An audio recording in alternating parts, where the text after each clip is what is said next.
माता देवहूति ने एक बात बड़ी सुंदर कही, एक कपिल देव जो ज्यादा भजन करता है, पूजन करता है, स्मरण करता है, उसी को दुख भगवान क्यों देता है? पड़ोसन कभी मंदिर नहीं जाती, अगरबत्ती नहीं लगाती, कभी किसी को 1 रुपया दान नहीं करती, वो तो खूब फले फूले। और हम तो सोमवार का व्रत करें, मंगलवार करें, एकादशी करें, द्वादशी करें, लोटा भर के पानी भी चढ़ाएं, तो भी दुख हमें क्यों मिलता है? बोलो री जी सही है कि गलत है? उसका उत्तर कपिल देव जी महाराज ने दिया, मां सुनो, जिस प्रश्न को आपने मुझसे करा, यही प्रश्न देवऋषि नारद ने भगवान विष्णु से करा।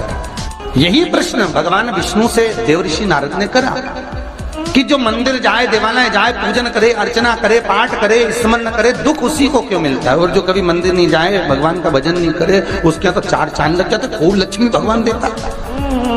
नारद जी ने जैसे भगवान विष्णु से ये प्रश्न किया, तो भगवान विष्णु देवऋषि नारद से बोले, इसका उत्तर मैं बाद में दूंगा, पहले अपन दोनों ब्राह्मण के कपड़े पहनकर चल घूमने चलते। और देवऋषि नारद को ब्राह्मण के कपड़े पहना दिए, भगवान विष्णु ने ब्राह्मण के कपड़े पहन लिए, दोनों घूमने के लिए चल दिए। जाते जाते एक सेठ जी का दरवाजा मिला, एक बहुत बड़ा बंगला, बहुत बड़ा घर, और वहां जाकर भगवान विष्णु ने नारद जी से कहा, भूख लग रही है, कुछ मांग ले। सेठ जी क्या? नारद जी ने आवाज लगाई, भिक्षाम देही। सेठ जी निकल के बाहर आए, क्या है बाबा? हमें भूख लगी है, थोड़ा सा कुछ दे दीजिए। सेठ जी बोले, तेरा बाप रख के गया है, दे दीजिए। निकल यहां से बाहर।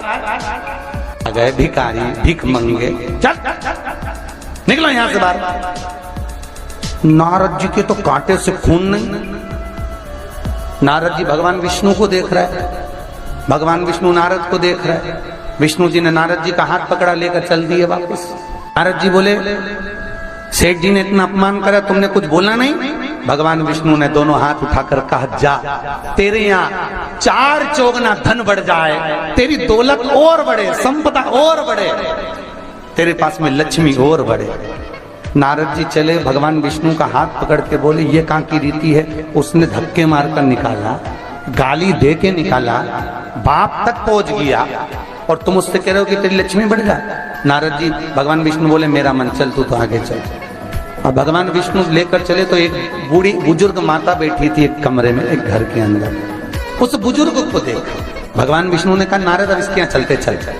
जाकर आवाज लगाई, माता जी भिक्षाम देइए, हमें भूख लग रही है माता जी, कुछ दे दीजिए।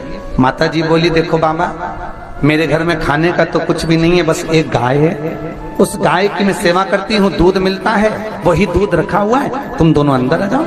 और 2 आसन लगा दिए माता जी ने, दोनों को बिठा दिया। माता जी दोनों के लिए दूध लेकर आई, दे दिया। भगवान विष्णु और नारद चले।